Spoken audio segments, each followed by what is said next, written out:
नमस्कार, good evening, Shubh Sandhya. Sports can में आप सभी का स्वागत है।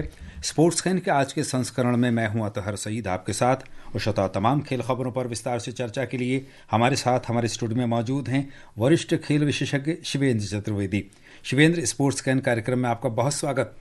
थैंक यू अतहर, सुनने वालों को भी नमस्कार। आइए सबसे पहले नजर डाल लेते हैं अब तक की स्पोर्ट्स हेडलाइंस पर। खेलो इंडिया यूथ गेम्स का रंगारंग समारोह के साथ समापन। महाराष्ट्र पहले स्थान पर रहा जबकि हरियाणा दूसरे और राजस्थान तीसरे स्थान पर। पहले खेलो इंडिया बीच गेम्स दीव में 19 से 24 मई तक। सैफ अंडर 19 फुटबॉल चैंपियनशिप के सेमीफाइनल में कल भारत का मुकाबला मालदीव से। और थाईलैंड ओपन बैडमिंटन टूर्नामेंट में भारतीय चुनौती समाप्त।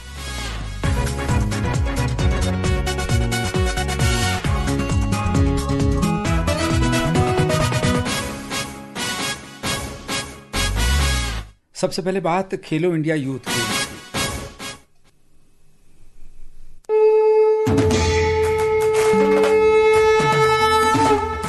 इंडिया इंडिया खेलो इंडिया, खेल के रंग बिहार के संग खेलो इंडिया। खेलो इंडिया यूथ गेम्स आज संपन्न हो गए। बिहार के पटना में कंकड़बाग स्थित पाटलिपुत्र स्पोर्ट्स कॉम्प्लेक्स में रंगारंग समारोह के साथ यूथ गेम्स का समापन हुआ।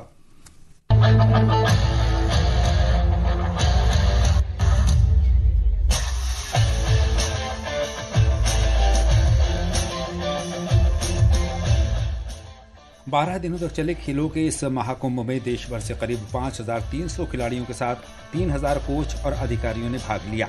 खेलो इंडिया यूथ गेम्स 4 मई से शुरू हुए थे। समापन समारोह को संबोधित करते हुए केंद्रीय खेल राज्य मंत्री रक्षा निखिल खड़से ने कहा कि प्रधानमंत्री नरेंद्र मोदी के नेतृत्व में देश भर में खेल की नई संस्कृति का विकास किया जा रहा है। महाराष्ट्र 58 स्वर्ण, 47 रजत, 53 कांस्य पदक जीतकर कुल 158 पदक के साथ ओवरऑल चैंपियन रहा। महाराष्ट्र ने 2024 के खेलो इंडिया यूथ गेम्स की सफलता दोहराई है। हरियाणा 39 स्वर्ण, 27 रजत और 51 कांस्य पदक सहित कुल 117 पदक जीतकर बड़ा उलटफेर करते हुए दूसरे स्थान पर रहा।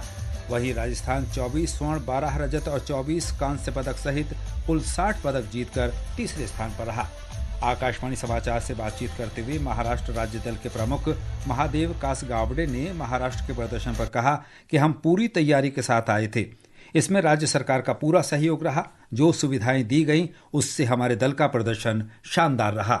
बहुत ही अच्छा कंपटीशन डिजाइन किया है, इसके लिए मैं साई को धन्यवाद देता हूँ, क्योंकि इंटरनेशनल प्लेयर्स के लिए एक अच्छा प्लेटफॉर्म इंडिया में बनाया है। वो ये खेलो इंडिया यूथ गेम्स जो है ये बहुत ही बढ़िया है। अभी कोई स्टेट्स में कैश प्राइज दे रहे हैं, ऐसे बच्चों का और एक स्पोर्ट्स में भी करियर करने की संधि प्राप्त हो गई है। और ये खेलो इंडिया गेम्स ऐसे ही दिन ब दिन बढ़ते जाए, यही हमारी इच्छा है। इन्होंने जो यहाँ की सुविधा की और जो गेम्स ऑर्गेनाइज किए, बहुत ही बढ़िया। इस बीच मेजबान राज्य बिहार ने अपने पदकों की संख्या को एकल अंकों से बढ़ाकर इस वर्ष 36 तक पहुंचाकर अपने प्रदर्शन में उल्लेखनीय सुधार किया। बिहार राज्य खेल प्राधिकरण के महानिदेशक रविंद्रन शंकरन ने कहा कि राज्य ने विशेष रूप से एथलेटिक्स में उल्लेखनीय प्रगति की है। एथलेटिक्स में हम इतना अच्छे से कर पाए हैं, उसका कारण 3.5 साल पहले हमने जो निर्जैम ऑर्गेनाइज किया, उसमें जो एथलीट्स सिलेक्शन हुए और उसके बाद जो हम लोगों ने उनको ज्ञान दिए, नर्चर किए, 4 साल के बाद हम एथलेटिक्स में, वो भी स्प्रिंट में, ट्रैक इवेंट्स में, रिले में मेडल मार रहे हैं। आज अंतिम दिन खेले गए बास्केटबॉल, तलवारबाजी और भारोत्तोलन की स्पर्धाओं में मिला जुला परिणाम रहा। विस्तृत जानकारी के लिए सुनते हैं अपने संवाददाता की ये रिपोर्ट। आज बास्केटबॉल के बालक वर्ग के फाइनल में उत्तर प्रदेश ने राजस्थान को हराकर स्वर्ण पदक जीता। वहीं बालिकाओं के मुकाबले में कर्नाटक ने हरियाणा को पराजित कर सोने का तमगा अपने नाम किया। 7वां खेलो इंडिया यूथ गेम्स तलवारबाजी में हरियाणा के बेहतरीन प्रदर्शन का भी गवाह बना। आज खेले गए तीनों फाइनल के मुकाबलों में स्वर्ण पदक हरियाणा के नाम रहे। पूरे आयोजन में तलवारबाजी की सभी स्पर्धाओं में हरियाणा ने 7 स्वर्ण, 2 रजत और 3 कांस्य पदक जीते और इस स्पर्धा में अपनी श्रेष्ठता साबित की। 7वां खेलो इंडिया यूथ गेम्स इस बार कई कीर्तिमान का गवाह रहा। भारोत्तोलन में कई रिकॉर्ड टूटे तो कई नए रिकॉर्ड बने। 400 मीटर की दौड़ में उत्तर प्रदेश के कादर खान और 100 मीटर के फर्राटा में महाराष्ट्र के आदित्य पिसाले ने खेलो इंडिया का सबसे तेज धावक बनने का नया कीर्तिमान बनाया। धर्मेंद्र कुमार राय, आकाशवाणी समाचार, पटना।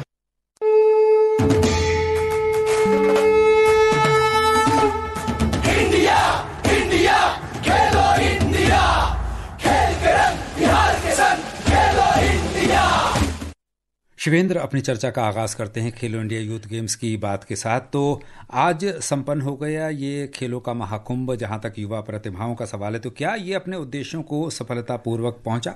जी बिल्कुल, इसमें तो कोई शक की गुंजाइश ही नहीं है। देखिए, इसमें अथर मल्टीपल चीजें हैं। खेलो इंडिया यूथ गेम्स, खेलो इंडिया यूनिवर्सिटी गेम्स, खेलो इंडिया पैरा गेम्स, और अब हम खेलो इंडिया बीच गेम्स भी ऑर्गेनाइज करने जा रहे हैं 19 से 24 तक। तो बेसिकली ये एक खेल आंदोलन का शक्ल अख्तियार कर चुका है, और भारत सरकार की ये जो पहल है प्रतिभाओं को आगे लाने के लिए, इसमें 2-3 चीजें, जैसे मैं कहता हूं, एक तो अभी हमने जिक्र सुना कि पटना में क्लोजिंग सेरेमनी हुई, लेकिन बिहार में 5 जगहों पर ये खेल हुए, जिसमें पटना, राजगीर, गया, भागलपुर, बेगूसराय, इन सभी जगहों पर इंफ्रास्ट्रक्चर फैसिलिटीज में इजाफा हुआ। ऐसा तो नहीं है कि वहां पर कोई पुराने स्टेडियम रहे होंगे या फिर वहां पर सुविधाएं नहीं होंगी फिर भी गेम करवा दिए गए। तो इसका एक जो बेस्ट पार्ट मुझे लगता है वो तो ये है कि नए खिलाड़ी उभर के सामने आते हैं। और दूसरी बात, इंफ्रा में बढ़ावा होता है। एक और जो बेस्ट पार्ट इसका मुझे लगता है, कई सारे बेस्ट पार्ट हैं, तो कौन सा सबसे बेस्ट है ये कह पाना मुश्किल है, वो है स्कॉलरशिप। 5 साल तक, अगर आपको 8 साल तक, 1 साल में 5 लाख रुपए की स्कॉलरशिप है। अगर आप अच्छा परफॉर्मेंस देते जाते हैं तो आपको 8 साल तक 5 लाख रुपए की स्कॉलरशिप मिलेगी, यानी आपको 40 लाख रुपए का फाइनेंशियल इंसेंटिव मिल सकता है, सब्जेक्ट टू सेटिस्फैक्ट्री परफॉर्मेंस। तो ये फैसिलिटी अगर यंग टैलेंट को मिलती है, फाइनेंशियल सपोर्ट मिलता है, स्टेडियम्स मिलते हैं, कोचेस मिलते हैं, और सबसे बढ़ के कंपटीशन मिलता है, बिल्कुल सही कहा तो आपने। उससे बढ़कर क्या बात हो सकती है? हमारे प्रधानमंत्री जी का जो स्वप्न है कि भारत में खेल संस्कृति का और विकास हो, इस बार के यूथ गेम्स अपने लक्ष्य को कितनी सफलता के साथ पहुंचे? ये मैं एक छोटा सा उदाहरण देता हूं। देखिए, माननीय प्रधानमंत्री श्री नरेंद्र मोदी ने, उन्होंने वो कई बार, जैसा उन्होंने कहा है कि जो खेलेगा वो खिलेगा। जी। और ये बिल्कुल सही बात है। ये जो खेलो इंडिया आंदोलन है, ये अपने लक्ष्य की प्राप्ति में बहुत तेजी से आगे बढ़ रहा है। एक छोटा सा दृष्टांत इसका मैं आपको देना चाहूंगा। कल से डायमंड लीग एथलेटिक्स की शुरुआत हो रही है। नीरज चोपड़ा वहां जा रहे हैं, सारी दुनिया जानती है, 2 बार के ओलंपिक मेडलिस्ट हैं, लेकिन उनके साथ भारत की ओर से 3 और एथलीट भी जा रहे हैं। एशियाई खेलों के सिल्वर मेडलिस्ट हैं किशोर जैना, वो जा रहे हैं, और 2 और एथलीट जा रहे हैं। तो डायमंड लीग की हिस्ट्री में आज तक ऐसा नहीं हुआ कि इंडिया के 4 एथलीट जा रहे हो। यहां बिहार में ये गेम्स हुए, बिहार ने अपने मेडल्स की संख्या आपने खुद बताया जी। रिपोर्ट में हमने पढ़ा कि उन्होंने दहाई से आगे बढ़ाया। बिहार ने रग्बी में 2 गोल्ड मेडल जीते हैं, सेपक तकरा में 1 गोल्ड मेडल जीता, और जैसे शंकरन जी कह रहे थे एथलेटिक्स में उन्होंने 1 गोल्ड मेडल जीता, 5 सिल्वर मेडल जीते। तो सिर्फ कहने का मतलब यह है कि जहां पर इन खेलों का आयोजन होता है, लोकल स्पोर्ट्स को बढ़ावा मिलता है, सारे देश से खिलाड़ी पहुंचते हैं, देश की जो सांस्कृतिक जो एकता है और खेलों के माध्यम से एक जो बढ़ावा मिलता है, और कंपटीशन, वो सबसे बड़ी बात है। और बड़ी बात यह है कि भारत में खेल संस्कृति का बहुत जोरदार विकास हो रहा है। शिवेंद्र, आगे बढ़ेंगे। पहले खेलो इंडिया बीच गेम्स का आयोजन दीव में 19 से 24 मई के बीच किया जाएगा, जिसमें 36 प्रदेशों और केंद्र शासित प्रदेशों के 1000 से अधिक खिलाड़ियों के भाग लेने की उम्मीद है। पहली बार खेलो इंडिया की खेल प्रतिस्पर्धा और प्रतिभा विकास योजना के तहत इन खेलों का आयोजन किया जा रहा है। शिवेंद्र, खेलो इंडिया यूथ गेम्स के बाद सरकार की ये एक और बहुत अच्छी पहल है, क्या कहते हैं आप, कितना लाभ होगा भारतीय खिलाड़ियों को? देखिए, ये बीच गेम्स जो हैं, इसमें 6 स्पोर्ट्स हैं और 2 डेमो स्पोर्ट्स हैं। जो 2 डेमो स्पोर्ट्स हैं, उसमें एक है मलखंभ, जो कि हमारा पारंपरिक खेल है, और दूसरा है टग ऑफ वॉर, जैसे रस्साकशी कहते थे, और हम लोगों ने भी बचपन में उसको काफी खेला है। लेकिन जब ये बीच गेम्स में जाता है तो उसका जो आकर्षण होता है वो बिल्कुल अलग होता है। बीच वॉलीबॉल हम सब जानते हैं, लेकिन इसके अलावा बीच कबड्डी होगी वहां पर, बीच सॉकर होगा, सेपक तकरा होगा। तो ये जो बीच गेम्स का ऑर्गेनाइजेशन हो रहा है, कंट्री से 1000 के आसपास प्लेयर्स आ रहे हैं, और मुझे लगता है कि ये भी जैसे जैसे ये कारवां भी आगे बढ़ेगा तो हमें नई मंजिलें मिलेंगी। खेलेंगे और खिलेंगे, बिल्कुल, डेफिनेटली। एक सवाल और है, सरकार का जो उद्देश्य है शिवेंद्र की खेलो इंडिया यूथ गेम्स से नई प्रतिभाओं को सामने लाया जाए, कितना ज्यादा लाभ, देखिए लाभ तो मिल रहा है, लेकिन कितना अधिक लाभ मिल रहा है राष्ट्रीय पटल पर और अंतर्राष्ट्रीय पटल पर? देखिए, कुछ दिन पहले सिफ्तकौर सामरा का नाम बहुत तेजी से आया था, जब अर्जेंटीना में और उसके बाद पेरू में शूटिंग के वर्ल्ड कप हुए थे। और वहां पर उन्होंने गोल्ड मेडल जीते थे। और ये सिफ्त कौर सामरा वही थी जिनसे मेरी पहली मुलाकात इन्हीं खेलो इंडिया गेम्स के दौरान हुई थी। तो ऐसे तमाम नाम हैं। मनु भाकर मैं आ ही रहा था, आपने जुबान से बिल्कुल नाम मेरा ले लिया। तो मनु भाकर ने भी जो शुरुआत की थी, और ऐसे बहुत सारे नाम हैं अभी जिन्होंने, चाहे वो नेशनल गेम्स हो या खेलो इंडिया। एक और जो अच्छी बात हो रही है अथर, वो ये हो रही है कि पहले हमारे यहाँ गाहे बगाहे स्पोर्टिंग इवेंट्स के आयोजन की बातें सुनाई पड़ती थी। आज की तारीख में it has become a regular feature, जो शायद बहुत जरूरी था प्रतिभाओं को आगे लाने के लिए। आगे बढ़ेंगे और बात करेंगे सैफ अंडर 19 फुटबॉल की। अरुणाचल प्रदेश के यूपिया में खेले जा रहे सैफ अंडर 19 फुटबॉल चैंपियनशिप में भारतीय अंडर 19 फुटबॉल टीम कल होने वाले सेमीफाइनल में मालदीव के खिलाफ जीत की लय को जारी रखने की कोशिश करेगी। नेपाल और बांग्लादेश भी कल पहले सेमीफाइनल में आमने सामने होंगे। शिवेंद्र, सैफ फुटबॉल में कल भारत का सामना मालदीव से है, तो क्या हम ये मुकाबला जीतकर फाइनल में पहुंचने की उम्मीद लगाएं? जी बिल्कुल, डेफिनेटली। भारत ने नेपाल को 4-0 से हराया है। भारत के जो कप्तान है बिबियानो फर्नांडेज, इनके अलावा डैनी मेटेई हैं जो कि भारतीय टीम में बहुत अच्छा परफॉर्म कर रहे हैं, रोहन सिंह, ओमांग डोडम जो फॉरवर्ड लाइन में है, ये बिल्कुल they are a force to reckon with. और मालदीव के हालांकि अहमद शाकिर हैं, अच्छा परफॉर्म कर रहे हैं, लेकिन रेड स्नैपर्स कहा जाता है उनको। मालदीव भारत के सामने अंडर 19 टूर्नामेंट है, लेकिन फिलहाल मुझे ठहरता हुआ नहीं लग रहा है। और जो दूसरा सेमीफाइनल है वो थोड़ा सा ट्रिकी है, क्योंकि बांग्लादेश और नेपाल, ये दो, देखिए मालदीव ने कोई मैच नहीं जीता, दोनों ड्रॉ खेले, लेकिन वो सेमीफाइनल यहां पर खेलते हुए नजर आएंगे।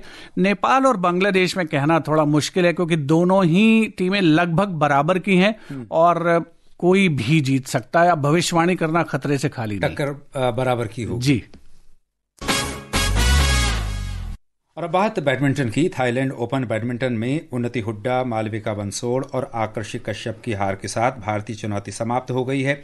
महिला सिंगल्स मुकाबलों में आज भारत की उन्नति हुड्डा, मालविका बंसोड़ और आकर्षि कश्यप दूसरे दौर में हारकर टूर्नामेंट से बाहर हो गई। उन्नति हुड्डा को थाईलैंड की पोन वापी चोचुवोंग ने 14-21, 11-21 से हराया। मालविका बंसोड़ को थाईलैंड की रत्चानोक इंतालून ने 12-21, 16-21 से हरा दिया, जबकि आकर्षि कश्यप थाईलैंड की सुपानिटा काटेथोंग से 9-21, 14-21 से हार कर बाहर हो गई। पुरुष सिंगल्स मुकाबले में भारत के थारून मन्नेपल्ली को डेनमार्क के एंडर्स एंटोनसेन ने 14-21, 16-21 से पराजित किया।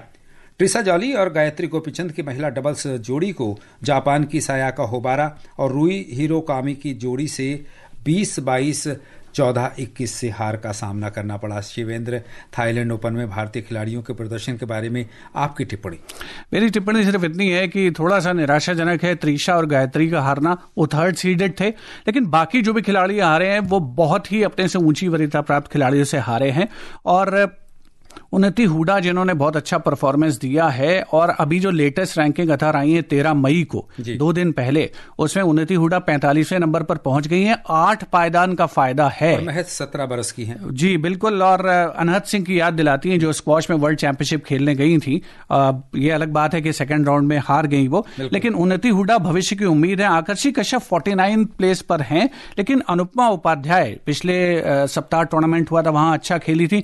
मालविका बंसोड़ का आपने नाम लिया, वो 23वें पायदान पर हैं रैंकिंग में। तो अभी भी पीवी सिंधु और लक्ष्य सेन भारत के टॉप रैंक प्लेयर हैं, लेकिन ये ट्रांजिशन का दौर है भारतीय बैडमिंटन में, और हम उम्मीद कर रहे हैं कि ये जो खिलाड़ी जिनका हम नाम ले रहे हैं, ये जल्दी ही सिंगल्स में, महिला और पुरुष वर्ग में और बेहतर रैंकिंग की ओर आगे बढ़ते हुए नजर आएंगे। अच्छा, बहुत ही संक्षिप्त, ट्रिसा जॉली और गायत्री गोपीचंद की जोड़ी भी हार कर बाहर हो गई। बहुत ज़्यादा उम्मीदें थी, लेकिन समय का अभाव है। शिवेंद्र, आपको यहीं मैं रोकना चाहूँगा और श्रोताओं, अब समय हो चला है आपसे विदा लेने का। कल फिर मिलेंगे कुछ और ताज़ा खेल खबरों के साथ। शिवेंद्र, आप हमारे स्टूडियो में आए और तमाम खेल खबरों पर हमारे साथ आपने बहुत विस्तार से चर्चा की, इसके लिए आपका बहुत धन्यवाद। Thank you very much. और श्रोताओं, इसी के साथ स्पोर्ट्स कैन की पूरी टीम के साथ अतहर सईद को अनुमति दीजिए। नमस्कार।